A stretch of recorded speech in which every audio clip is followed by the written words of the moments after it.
Before I get into this one, I need you to picture something with me. A ridge in late autumn.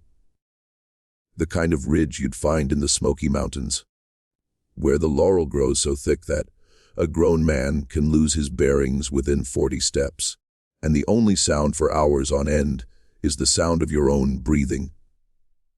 Now, picture a hunter standing on that ridge. He's been there since before first light. He knows this country the way most folks know the layout of their own home, and he's standing perfectly still because something else in those woods is standing perfectly still right along with him. That's where we begin. A quick note before we go any further. If this is the sort of story you'd want to hear more of, I've collected 10 of them into an audio book called The Hollow Files. 5 hours of material. 10 counties spread across the southern mountains. The same voice you're hearing right now. You'll find the link down in the description and pinned at the very top of the comments. Have a look when we're finished. Before I dive in, do me a favor and drop a comment letting me know where you're listening from tonight. I always like knowing where these tales end up traveling. Some of you are probably hearing this in a city, lights blazing, the world humming right along outside. Some of you are out somewhere quieter, and I think those of you in the quieter spots will understand this one a little more deeply than the rest. All right, the hunter's name was Catawba Ledford, 34 years old in the autumn of 1897. Born to a Cherokee mother on the Qualla boundary and a Scotch, Irish father from somewhere up around Cataloochee. He was tall for his people, nearly 6 feet. Lean in the way men who walk steep country for a living tend to be lean. Black hair he kept tied back with a strip of deerskin, a scar running across the back of his left hand from a knife he'd misjudged as a boy.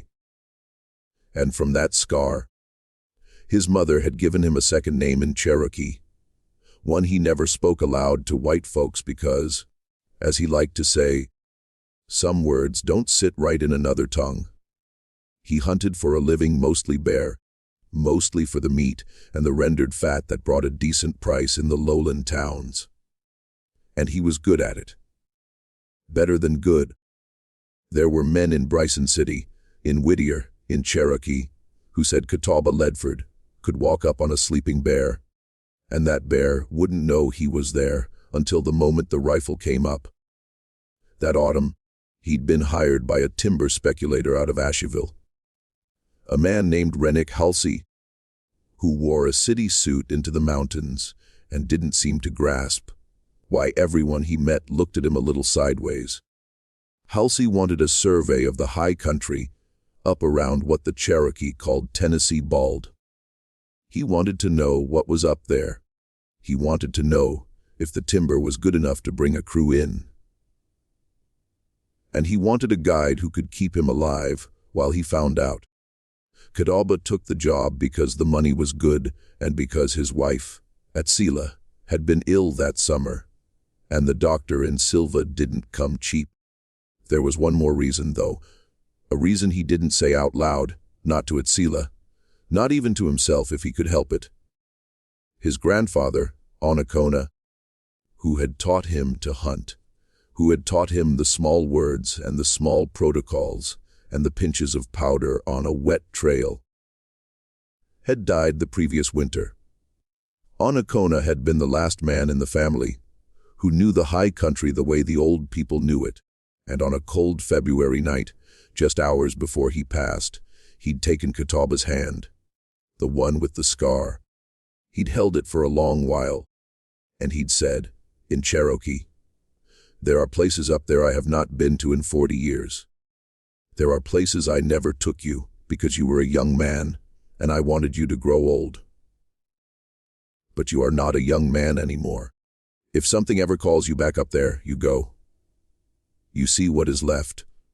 You tell someone before you also go. The mountain does not keep secrets. It only likes to." Catawba had nodded. He hadn't known at that time what his grandfather meant.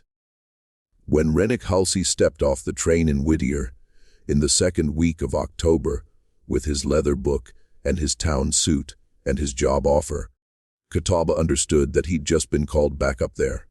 So that's how it began. A guide, a city man, and a stretch of country that the old people on the boundary had been telling stories about for as long as anyone could remember. The first 3 days were ordinary. They went up the watershed of the Okanagan in fine cold weather. And Rennick Halsey, for all his town clothes, turned out to be a stronger walker than Catawba had expected. He didn't complain. He carried his own pack. He asked questions about the timber and wrote things in his leather book. And at night by the fire, he'd sit and clean his small revolver with a strip of oiled cloth. More out of habit than fear. They saw the things you see up there. A black bear with 2 yearlings down by a creek, well past the time the cubs should have been on their own. A red wolf, which by then was already getting to be a rare sight. The track of a panther on the soft ground near a salt lick, though no panther itself, because by 1897, the panthers in the Smokies had mostly learned to stay out of sight. On the third night, they made camp on a little flat above a place called Soko Gap. That's where things began to turn. Catawba had cooked, and they were sitting by the fire eating. And Rennick Halsey, who had been a quiet man up until then, suddenly looked up from his tin plate and said, "Mr. Ledford, what do you know about a creature your people call Tsul Kalu?" Catawba set his plate down. He didn't answer right away. He took out his tobacco pouch and rolled himself a cigarette slow and lit it with a coal from the fire. Then he said, "Where did you hear that name?" And Halsey said, "An old man in Whittier. He was drunk. He told me I shouldn't be coming up here. He told me the Slant-Eyed Giant lives up on the Bald, and that he doesn't like surveyors." Catawba took a long pull on the cigarette. He looked out at the dark beyond the firelight, and he listened the way he'd learned to listen for any small, wrong note in the night sounds. There wasn't one. The owls were where the owls should be. A coyote was working a draw a long way off, and that was where coyotes should be. But Catawba felt the hair on the back of his neck stand up anyway, the way it sometimes did when a black bear was watching the camp from beyond the firelight and hadn't yet decided what to do about it. He chose his words very carefully. "Tsul Kalu," he said, "means who has them slanting. Some people say the eyes. Some people say the eyes are slanted because they aren't shaped like ours. He is the Lord of the hunt. He is the master of the game. The old people say he lives in a place called Sunaguni, and that he is tall, very tall, and that he can move through the woods without making a sound, and that any man who goes hunting without first asking his permission may find his luck has turned bad, or that he doesn't come home." Halsey listened. When Catawba finished, Halsey said, "Do you believe it?" And Catawba, who had been raised half in one world and half in another, said, "I believe my grandmother believed it. I believe my grandfather believed it. I believe there are things up on this mountain that I have seen with my own eyes and that I have not been able to explain. Whether any of that means there is a giant with slanted eyes living up at Sunaguni, I don't know. But I will tell you this, Mr. Halsey.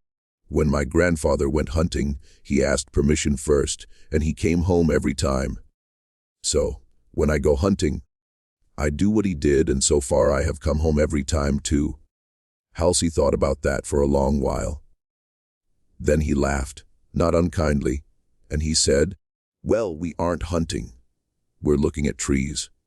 Catawba didn't laugh. He said, "Mr. Halsey, up here looking at trees is hunting. You just don't know what's hunting back." The fire popped. Halsey didn't say anything else that night. The next morning broke cold and gray with a low fog running through the gaps the way water runs. They climbed. Catawba led them up a game trail, he'd used since he was a young man. Partway up the ridge he stopped and set his rifle butt down against the side of his foot, and he did something Rennick Halsey hadn't seen him do before. He took out a small bundle from inside his shirt. It was tied in a piece of trade cloth, faded red, and from it he took a pinch of dark powder that Halsey couldn't identify by sight. He spoke under his breath in Cherokee 4 or 5 words and scattered the pinch of powder onto the wet leaves of the trail. Then he put the bundle away, picked his rifle back up, and kept walking. Halsey behind him said, "What was that?"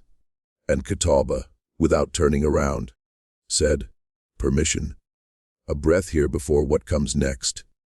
If this voice is one you'd want to spend more time with, I keep a longer collection of these, the hollow files. 10 cases, 5 hours, the same kind of quiet trouble I'm telling you about right now. The link is in the description below and pinned at the top of the comments. Go take a look later. Now, back to the story. They camped that 4th night higher up than Catawba had originally intended. The fog had slowed them, and dark came early in those mountains in late October. The place where they made camp was a small bench of level ground above a spring. It was a place Catawba knew well. He had stayed there many times as a younger man, and his uncle had stayed there before him, and his uncle's father before that. There was a stone hearth the family had built a generation back, and the soot of decades of small fires was on the rocks. Catawba was glad to be there, until he wasn't. It was Halsey who noticed first. Halsey was kneeling by the spring, filling their canteens. He stood up and turned slowly, looking at the trees around the bench. He said, "Mr. Ledford," and Catawba said, "I see it," because he did. The trees were wrong. Not all of them, just 3. 3 young hickories at the edge of the bench had been twisted. Each one had been taken in someone's hand near the top and bent over and woven through the lower branches of its neighbor and tied off there, so that the 3 of them made a sort of arch over the trail that came up from the spring. The hickories had been alive when they were bent. They were still alive. The leaves on them were the same color as the leaves on every other tree on that mountain. So, whatever had done it quickly enough that the saplings hadn't snapped, and recently enough that they were still drawing sap. Catawba walked over to one of the hickories. He put his hand on it low, where the bend started. The wood was still under tension. He could feel it, like a drawn bow. He estimated from the spring of it that whatever had bent that tree had needed to pull with the strength of 3 or 4 men at once, and the height of the bend, the point at which the tree began to curve over, was somewhere above his own head. Now, Catawba Ledford was a tall man. He stood there with his hand on that hickory for a long time, and he didn't say anything to Halsey, because there was nothing useful to say. Halsey said, "Who would do that?" And Catawba said, "Nobody I know of would do that." They didn't sleep well that night. Catawba let the fire burn low, something he almost never did. A low fire makes you harder to see from a distance. He sat up against a fallen log with his rifle across his lap, and he watched the gap in the trees where the arch was, and he listened. Around what he reckoned to be about midnight, he heard it. A single tap, wood on wood, far off, maybe a 1/4 mile down the slope in the direction of the spring. He waited. Another tap from a different direction, maybe to the north of the camp now, farther away. Then a third. The taps were not random. They had the cadence of a signal. 3 taps, pause. 3 taps from somewhere else, pause. 3 taps from a third place. Catawba had heard knockers in the woods before. Mountain folk talked about them. Loggers sometimes, who'd been alone in a camp and heard the sound of an axe at night that they couldn't account for. He'd always written those stories off as wind or as a branch falling, or as a couple of bored beavers up to no good. But these taps were not a beaver, and there was no wind. He woke Halsey. He put a hand on Halsey's shoulder and shook him very gently. And when Halsey came awake, Catawba put a finger to his own lips. They both listened. The tapping had moved. It was, by then, much closer to the camp. Halsey, half awake and not understanding, reached for his small revolver. Catawba caught his wrist and shook his head. No. Halsey mouthed, "Why not?" And Catawba leaned in close to Halsey's ear and whispered, "Because if it is what I think it is, that little gun would only make it angry. And if it isn't what I think it is, then we don't know what it is yet, and we should not announce ourselves until we know." So they waited. The taps moved around the camp. A slow, deliberate circuit, always at the edge of what a man could see by the dim coals. Catawba, watching the shadows beyond the firelight, told himself he was looking for movement. But the truth was he was looking for height.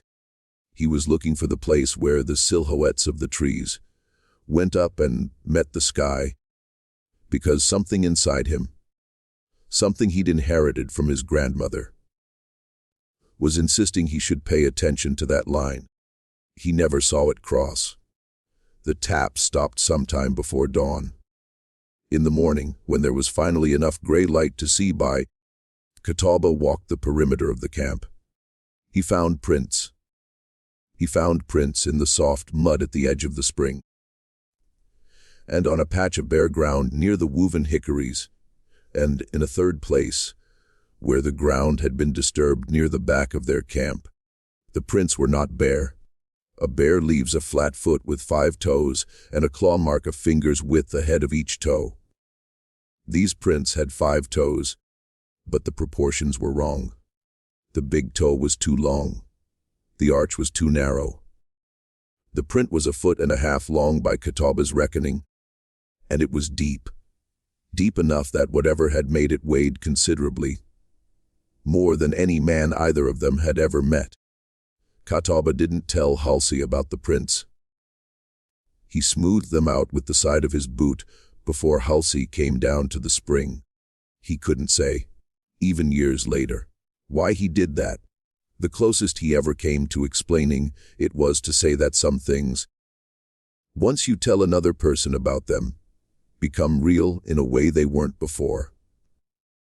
And he wasn't ready that morning for those prints to be real. They broke camp. Catawba told Halsey, casual like it was nothing, that he thought they should drop down off the bench and try a different line up the ridge. He said the wind had shifted and the game would be elsewhere, and Halsey, who had no idea what was actually going on, nodded and shouldered his pack. They went down.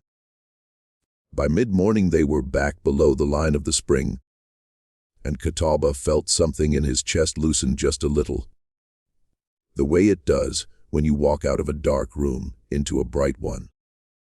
He was still planning in his head how to tell Halsey that he wanted to turn around, that the survey was done as far as he was concerned, that they would tell the timber company up in Asheville whatever they needed to tell them, and they would go home. Halsey would go back to his city office. Catawba would go back to his wife and his small farm on the boundary, and that would be that. He never got the chance to say any of that, because around noon they came upon the cabin. It was a small thing, 1 room. Logs gone gray with age, the chinking mostly fallen out, the roof half collapsed where a tree had come down on it at some point in the previous winter. It was not on any map Catawba owned. It was not in the place where any Cherokee family would have built a cabin, and it was not in a place where any white settler that he knew of had ever lived. It was just there, on a small flat in a fold of the mountain, in a spot where if you weren't looking for it, you would walk right past. Catawba, who knew the country, had walked past that spot at least a dozen times in his life. He had never seen the cabin before. He stopped 100 yards short of it. He told Halsey to stay where he was, and Halsey, who by then had picked up on the fact that Catawba was unhappy about something, did not argue. Catawba went up to the cabin alone. The door was off its hinges and lay flat on the ground in front of the doorway. Inside, the floor was packed dirt. A stone fireplace at the far wall, cold a long time. A wooden bench along one wall. A few shelves sagging. A clay jug on its side in the corner.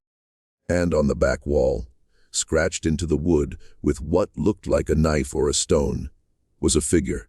A tall figure, taller than the doorway, long arms. The face was indicated only by 2 long slanted slashes for eyes. Underneath the figure, 4 words had been cut into the wood in English. The letters were rough. The hand that had made them had not been used to writing. The words said, "He comes at night," and above the figure in much older marks, in a script Catawba recognized as the Cherokee syllabary that Sequoyah had developed back in the 1820s, were 2 words. He read them. Tsul Kalu. He stood in that doorway for a long minute. He thought about whoever had carved the Cherokee letters. Probably a man. Probably a hunter. Probably someone who had come up here a long time ago. The Cherokee letters were old. The chips of wood that had been cut to make them had darkened all the way through. The English words were newer, not new. They were not yesterday, but they had been cut, Catawba judged, sometime within the last 20 or 30 years. The cuts were lighter in color, where the inner wood was still showing. Whoever had carved them in English had read the Cherokee that was already on the wall, had understood what it meant, and had felt the need to add a warning of his own on his way out. If he had been on his way out, Catawba did not see anywhere in or around that cabin any sign of who that man had been, or of what had happened to him. He walked back to Halsey. He said, "We're going home," and Halsey, who could see Catawba's face, did not argue with him. They started down. They made good time the rest of that day. The country fell away in front of them. The laurels gave way to open hardwood, and by late afternoon they were dropping into the head of a small creek that Catawba knew would take them in another day's walk back to the settlement. That night they made camp by the creek. Catawba, for the first time in his career as a guide, did not make a fire. He told Halsey it was because the wood was wet, which was a lie. Halsey by then had stopped asking questions. They ate cold biscuit and dried venison. They sat in the dark, and Catawba listened. For a long time there was nothing. The creek ran, and all called from somewhere up the slope. A stick fell in the woods the way sticks sometimes do. Then around what Catawba judged to be the middle of the night, he heard it again. Not a tap this time. A whistle. It was a long, low whistle on a falling note, the kind a man might use to call a dog. It came from up the slope on the side of the creek opposite their camp. A few seconds later it came again from the other side. Then a third time, and Catawba could not for the life of him locate where it came from. It seemed to be from above and below, and all around at once. He did not move. He did not breathe. Beside him in the dark, he felt Halsey's hand on his arm, very tight, and he reached over and laid his own hand on top of Halsey's, partly to calm him and partly to keep him from doing anything stupid. They sat like that for what felt like an hour. The whistling moved. It came down the slope on the far side of the creek. And at one point Catawba was certain that whatever was doing the whistling was standing not 30 feet from them, just across the water behind a curtain of laurel. He could hear it breathing. It was a slow, deep breath, the breath of something large. He could smell it. This is something he never quite knew how to describe when he told the story later. He said the smell was a little like a wet dog, and a little like an old tobacco barn, and a little like the inside of a cave where bats have lived for a long time, and a little like something else for which he did not have a word. He could hear the leaves moving as it shifted its weight, and then after a long minute, he heard it walk away. He heard the brush part. He heard a foot come down on a fallen log on the far side of the creek, and he heard the wood of that log give a little, the way wood gives under real weight. He heard the foot lift. He heard a branch high up, a high branch, brush against something taller than the branch.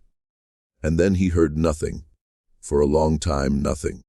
Catawba did not let Halsey speak until the gray of the morning came up behind the ridge. When it did, Catawba crossed the creek alone. In the soft mud on the far side, he found a single print, same shape as the prints from the spring, same long toe, same depth. He looked up. There was, on a beech tree about 10 feet from the print, a green leaf at a height of, by his estimate, between 8 and 9 feet from the ground. That leaf had been pulled. The pulled leaf on its broken stem was lying on the wet ground at the foot of the tree, as fresh as if a hand had just torn it down. Catawba stood and looked up at the place where the leaf had been. He stood there a long time. Then he came back across the creek, and he told Halsey nothing, and they walked. They walked all day. Around the middle of the afternoon, the trail dropped them into a small open clearing on the side of the mountain that Catawba did not remember. This bothered him. He knew that country.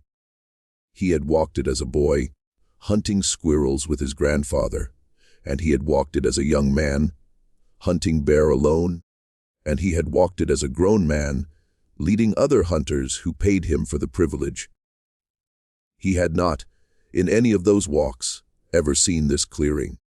It was about 30 yards across. The grass in it was tall, the kind of cured autumn grass that bends but does not break. There were no trees in the center of the clearing. There was a single low-field stone in the middle, about the size of a small barrel laid on its side. And the stone had a flat top that was, Catawba noticed without quite wanting to notice, free of leaves and pine needles, in a way that the rest of the ground around it was not. The leaves stopped about 2 feet from the stone on every side. It was as if something had brushed the stone clean recently. Halsey, who had no eye for such things, walked toward the stone without thinking about it. Catawba caught him by the elbow, gentle but firm, and Halsey looked at him startled. And Catawba shook his head no. They went around the clearing on the high side, keeping to the trees. It took them nearly 20 minutes to get past it. Halsey, when they were well past, said quietly, "What was wrong with the stone?" And Catawba said, "I don't know that anything was wrong with it, but I am not the one it was set out for, and I would prefer not to be." Halsey did not ask any more questions for the rest of the afternoon. By dusk, they were back in country Catawba knew like his own bedroom. Familiar trees, familiar bends in the trail, a particular limestone outcrop where his uncle, when Catawba was a young man, had killed a black bear and given Catawba, who was new to hunting then, the heart of it, and told him to eat a piece of it raw for strength. Catawba felt safer there, but he did not feel safe. That night they slept in a settlement called Bird Town, in the home of a woman named Quadi-Wenanohi, who was a cousin of Catawba's mother, and who fed them stew, and gave them blankets, and asked no questions. Halsey paid Catawba in full the next morning. He gave him a little extra. He shook his hand. He looked Catawba in the eye and he said, "Mr. Ledford, what did we see up there?" And Catawba said, "I don't know." Halsey said, "Have you ever seen anything like it before?" And Catawba said, "I have heard things in the woods in the night that I could not explain. I have found tracks that did not fit any animal I know. I have known men who went up onto Tennessee bald and did not come back. But what we saw, what we did not see, what we heard, no, nothing exactly like that." Halsey nodded. He said, "I won't be back up there." And Catawba said, "Good. That should be the end of the story." It isn't. This is where, if you've been listening this long, I want to ask you something. And tell me about it in the comments. Have you ever been somewhere, anywhere, where you were certain that something was watching you, and the place itself felt like it was holding its breath? Was it a building? Was it a stretch of road? Was it a piece of woods? I want to hear about it. The stories you all leave below are sometimes stranger than the ones I get to tell. Also, while I've got you here, this story is being narrated by the channel Macabre Story. If you're listening to it anywhere else, somebody took our work without asking. You can report that for us if you'd like. And if you're enjoying what you're hearing, the best thing you can do is hit the subscribe button so the next one finds its way to you. All right, back to it. Catawba went home. Atsila, his wife, was better. The doctor's medicine had done its job. The corn was in. The hogs were fat. The autumn turned to winter. And the snow came, and the snow went, and the spring came. And by the time the dogwood was blooming in the spring of 1898, Catawba had begun to think that maybe what had happened on Tennessee Bald had been something he and Halsey had built up between them out of bad nerves and bad weather. He told himself that. He almost believed it. Then, in May of that year, a letter came. It was from Rinnick Halsey in Asheville. The letter was short. It said, "Mr. Ledford, I have something I would like you to see. It is not a thing I can describe in writing. If you can come to Asheville at your convenience, I would be in your debt. I will pay your fare and your time. Respectfully, R. Halsey." Catawba went. He took the train from Whittier into Asheville. He had been to Asheville only a handful of times, and the city always made him feel a little tight in the chest, with its noise and its iron, and its great many people who did not know him. Halsey met him at the station. Halsey looked older than he had been in the autumn. He had lost weight. He had not lost it the way men lose weight when they have been working. He had lost it the way men lose weight when they have not been sleeping. His hand, when he took Catawba's, was cold even in the warmth of the spring afternoon, and he held the grip a little too long.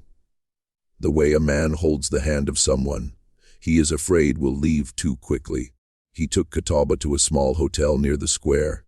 Not a fine hotel, a plain place 3 stories. The kind of place a man stayed when he did not want to be seen by his neighbors. In his room, Halsey closed the curtains. He did this without explaining. The way a man does a thing he has been doing for some time and no longer thinks about. On the table under the lamp, he had a wooden box. The box was new. It was the kind of small carved box a man would buy in a shop on Patton Avenue and would not ordinarily have any reason to own. Halsey opened the box. He paused with his hand inside it, and he looked at Catawba, and he said, "Mr. Ledford, before I show you this, I have to tell you a few things. I have to tell you what has happened since I saw you last." Catawba nodded. "After we came down off that mountain in October," Halsey said, "I went back to Asheville, and I tried for about 3 weeks to put the whole thing out of my mind. I told myself we had been overtired. I told myself the woods at night can make men hear things. I went back to my office. I worked on other parcels. I had a good Christmas with my sister and her husband in Charlotte. By the new year, I had almost convinced myself." He paused. "In January," he said, "I had a dream." He did not describe the dream. He only said, "I had it again in February and again in March. The same dream every time." By April, I was not sleeping much. By the time I sent the survey crew up there, against my own better judgment, I had not slept a full night in 6 weeks. Catawba waited. "I had a survey crew go up there," Halsey said, "without me. I told them to stay away from the high country. I told them to work the lower watershed only. I did not tell them why. Catawba waited. They were up there for 2 weeks. Halsey said. 5 men. They came down on the 11th of April. 4 of them came down. The 5th man did not. I don't want to talk about that part. Catawba did not press him. One of the men, Halsey said, had a camera, a new camera, one of the small ones you can carry on a pack. He took photographs of the timber for my records. He took photographs of the watershed. He took, when he was bored, photographs of the men in camp. And he took, on one occasion, a photograph of a ridge above their camp at dusk. He says he took the photograph because the light was pretty. He says he did not see anything when he took it. He says he developed the plates back in Asheville the week after they came down. Halsey tapped the tintype. This is one of those photographs, he said. Catawba picked it up. He held it close to the lamp on the table. The photograph showed a ridge in soft evening light. The trees were bare. This had been April, before the leaves were full out. The ridge line cut across the upper third of the image. Below the ridge, gray laurel and gray rock. On the ridge line, dead center in the photograph, was a shape. It stood between 2 trees. It was about the height in the frame of the trees on either side of it. At first, you might have taken it for a thin, dark tree of its own, except that it had a head. The head was set forward on the shoulders. The arms were down at the sides, very long. The legs were straight. There were no clear features. The shape was too far away, and the light was too dim for features. But on the head, where the eyes would be, were 2 pale slashes where, by accident of light or by some other cause, the tintype had not taken. 2 long slants of unexposed silver, where the head had no shadow. Eyes that were not shaped like ours. Catawba held the photograph for a long time. Halsey said, the man who took the picture had no idea anything was on that ridge until he developed the plate. None of the other 4 men remember anything strange happening that evening. They were eating supper. The light was nice. He stood up and took a picture of the light, and that is what was in the picture. Catawba set the photograph down. He said very carefully, Mr. Halsey, what happened to the 5th man? And Halsey looked at him, and he opened his mouth, and he closed his mouth, and he opened it again. And finally he said, Mr. Ledford, I don't know how to say it. He went out one night to relieve himself, and he did not come back. They searched in the morning. They found his boots set neatly side by side, 100 yards from the camp. Just his boots, standing upright in the leaves as if he had stepped out of them and walked away barefoot. There was no sign of struggle, no sign of an animal, no track, no blood, nothing at all, just the boots. Catawba did not say anything. Halsey said, I have not told anyone else what I have just told you. The sheriff in Asheville thinks the man got lost and wandered off and died of exposure. That is what the report says. That is what the man's family has been told. I gave them money. They are not asking questions. They are simple people. The matter is closed. Halsey reached across the table, and he put his hand on the tintype, and he turned it face down. He said, I do not want this in my house anymore. I do not want it in this city. I will give it to you. Burn it. Bury it. Throw it in the river. I do not care. I only want it gone from me. Catawba took the photograph. He went home. He thought about it for a long time, sitting on his porch on the boundary in the warm May evenings, watching the light go down behind the mountains. He thought about the prints by the spring. He thought about the woven hickories. He thought about the breath he had heard across the creek, and the smell. He thought about the cabin and the figure carved on the back wall, and the 4 English words, he comes at night. In the end, he did not burn the photograph.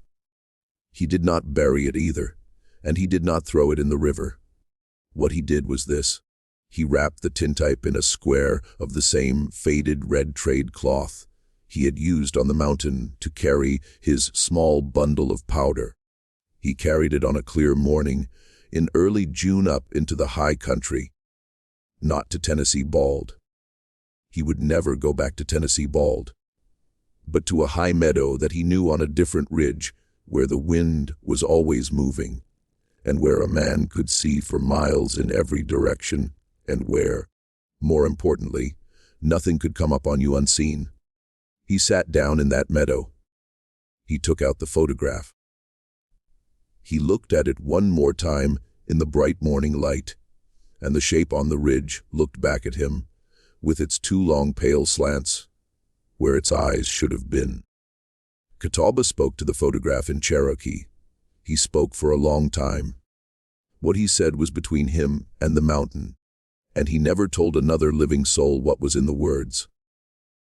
When he was done, he wrapped the tintype back up in the red cloth, and he dug a small hole at the base of a large gray rock at the edge of the meadow, and he laid the bundle into it, and he covered it over.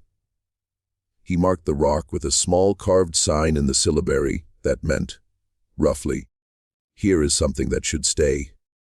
And then he went home. He never spoke of any of it again. Not to Atsila, not to his sons when they grew up, not to his grandsons when they grew old enough to ask him about the years before they were born. He guided hunters for many more years in the lower country, in the safe country. He turned down every job, every offer, every favor that asked him to go up high. He grew old. His wife went before him. His sons buried him in the Cherokee way in the autumn of 1941 in a small graveyard on the boundary. And on his stone they cut his name and the dates, and beneath the dates the word, Hunter. Just that, Hunter. The story should end there. It almost does. This is the part I want you to listen to, because this is the part I have been thinking about ever since I first heard it. In 1950, 61 years after Catawba Ledford and Rennick Halsey came down off of Tennessee Bald, a young man named Tewanima Welch, who was the great-nephew of Catawba Ledford, went into the high country on a deer hunt. Tewanima was 26 years old. He had been raised on the boundary like his great-uncle. He knew the family stories, the way every family on the boundary knew its stories, but he had been to school in Cherokee, and then in Asheville. And he was a young man of the modern world, and he did not believe much of any of it. He was hunting alone late in the season in country that he had been told as a boy to avoid. On the second day of his hunt, he came up onto a high meadow. There was a rock at the edge of the meadow, large and gray. There was a small mark on the rock in the syllabary, weathered now but still legible to a young man who had been taught how to read it. Tewanima knew the family story. He knew that his great-uncle Catawba had buried something up in the high country before his death. The story was that Catawba had buried something that no one ought to dig up. He understood the warning. He was a young man of the modern world. He dug. He dug at the base of the rock in the place the mark indicated. And after maybe a foot of soft black earth, his fingers found something soft. He pulled it out. It was a square of red cloth, very rotted, falling apart in his hands. Inside the cloth, what was left of it, was a tintype photograph, badly tarnished now, the silver pitted with age. Tewanima sat down at the base of the rock to look at it. The image was mostly destroyed. He could make out in the dim wash of what remained the curve of a ridgeline at the top of the picture, and beneath the ridge a darker blur of trees. He could not see in the ruined silver anything at all on the ridge itself. Whatever had been there, if anything had been there, was long gone. He sat there for a while holding it. He thought about his great-uncle. He thought about what kind of man he must have been to have come up here, to have spoken whatever words he had spoken, to have buried this picture under a rock with a warning carved on it, and then to have gone home and never spoken of it again for the rest of a long life. The wind moved across the meadow.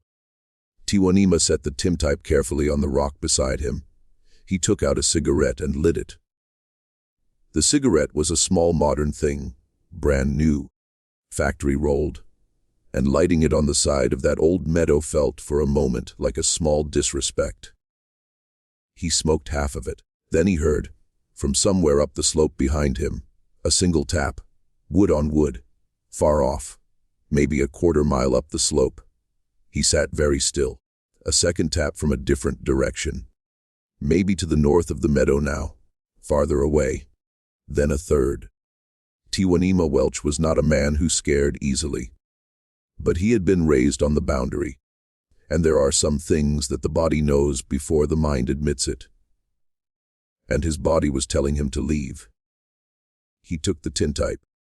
He did not have time to bury it again properly. He did not have his great-uncle's powder or his great-uncle's bundle or any of the small protections that a man of his great-uncle's world would have known how to use. What he did was this. He wrapped the tintype in his own handkerchief, which was clean and white and bought at a store in Asheville. He laid it back into the hole at the base of the rock.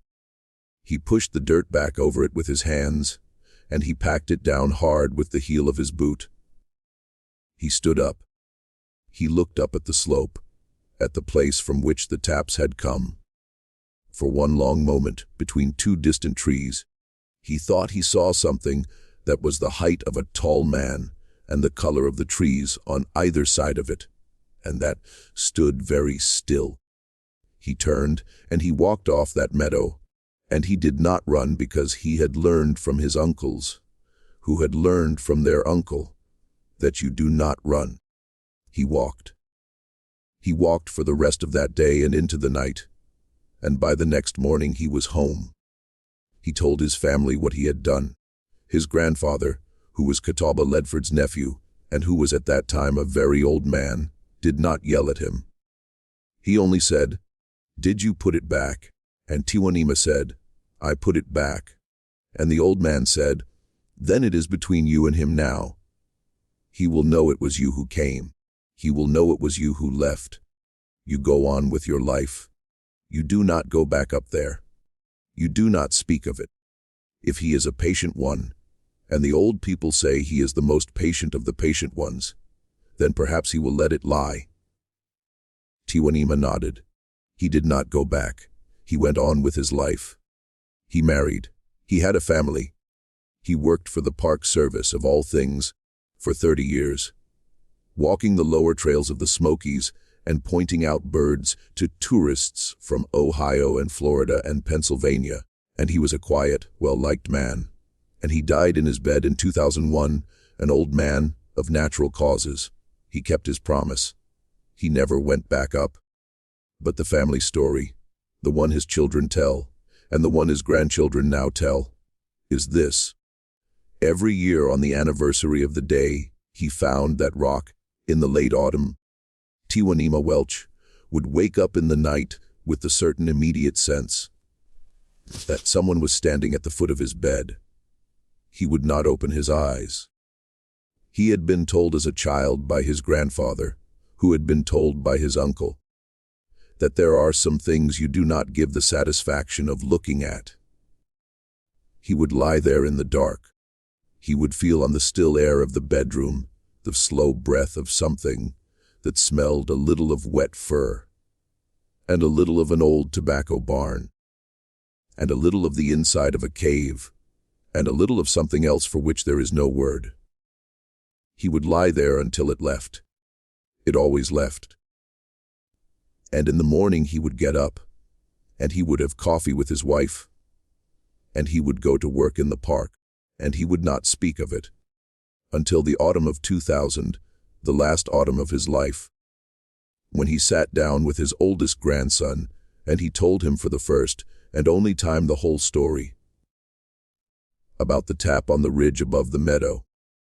about the figure between the trees, about the photograph that he had put back into the ground, and the hand that he had felt on it in his great uncle's red cloth when he had pushed the dirt over it the second time, which he had never told anyone about, not even his grandfather. His grandson asked him, "Why are you telling me this now?"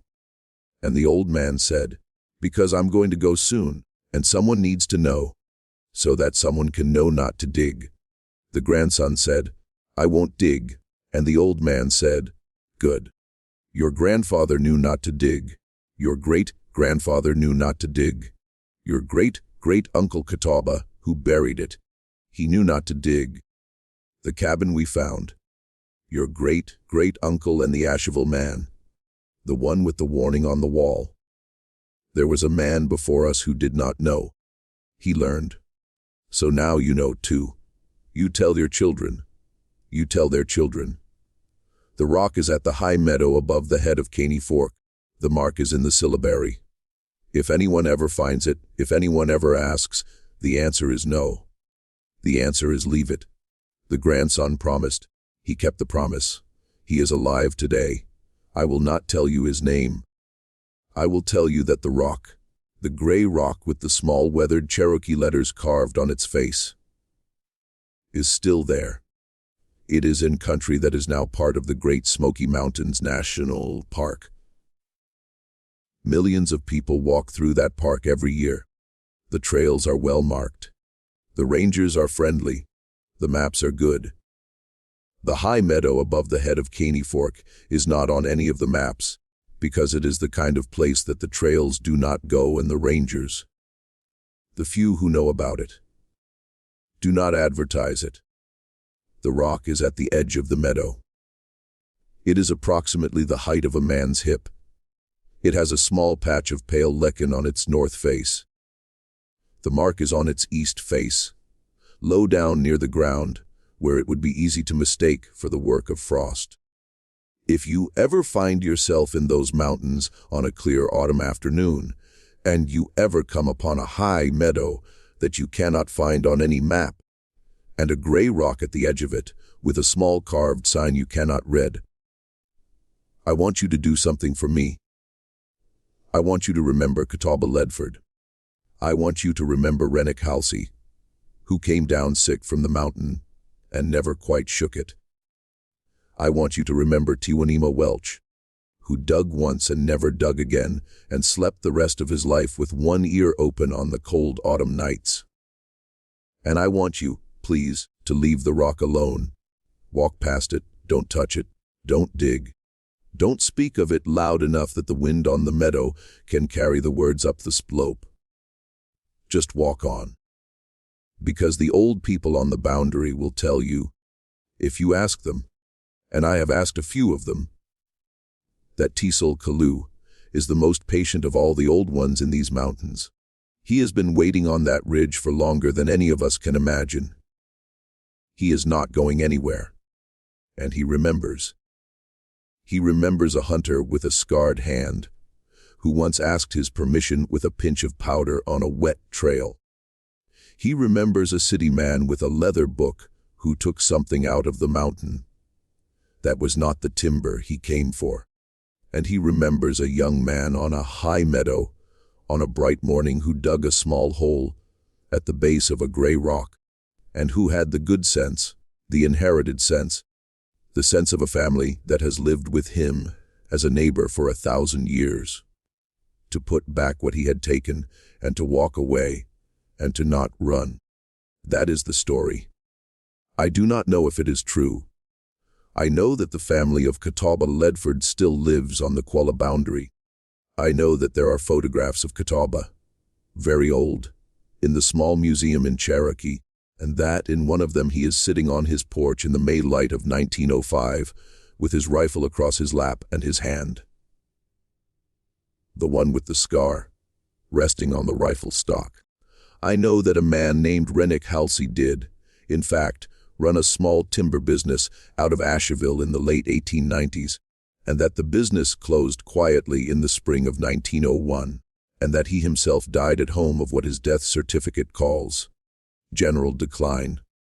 In the winter of 1907. The rest of it I cannot prove to you. I can only tell you what was told to me, and what was told to the person who told me, going back link by link to a great-grandson who sat at the bedside of his grandfather in the autumn of 2000 and listened. You decide what you believe. I'll tell you what I believe, if you want to know. I believe that some pieces of country, in this country, were lived in by people for 10 or 12,000 years, before any of us showed up. I believe those people knew things about those places that we are not in any hurry to relearn, and that we lost most of it on purpose, and that the cost of losing it is not always small. I believe a man with a scarred hand once carried a pinch of powder up a wet trail in 1897, and that he said 4 or 5 words over it, and that the 4 or 5 words were the difference between him coming home and his boots being found standing upright in the leaves. I believe his great-nephew was lucky. I believe his great-nephew also knew he was lucky. That is what I believe. You can believe whatever you like. But if you go up into the Smokies this fall, friend, and the trail you are on stops feeling quite right, and the leaves overhead are too still, and the birds have all gone quiet, and the woods, just the woods, seem to be paying attention to you in a way that the woods are not supposed to pay attention. Turn around. Walk back the way you came. Don't run. Just walk, and when you get home, and you are sitting in your own kitchen in your own light, with your own coffee in your own cup, take a minute and be grateful that you came back. And remember the hunter who asked permission, and the city man who learned too late, and the young man who put it back. And if this is the kind of story you'd like more of, I have 10 more like it waiting for you in the hollow files. The link is right below this video, and it's pinned in the top comment. Go take a listen tonight, in the dark, with the wind moving in the trees outside. If you have a story of your own, something that happened to someone in your family in a place that nobody talks about, send it to us. We read everything. The best ones become these. Stay with us for the next one. Until then, sleep well if you can.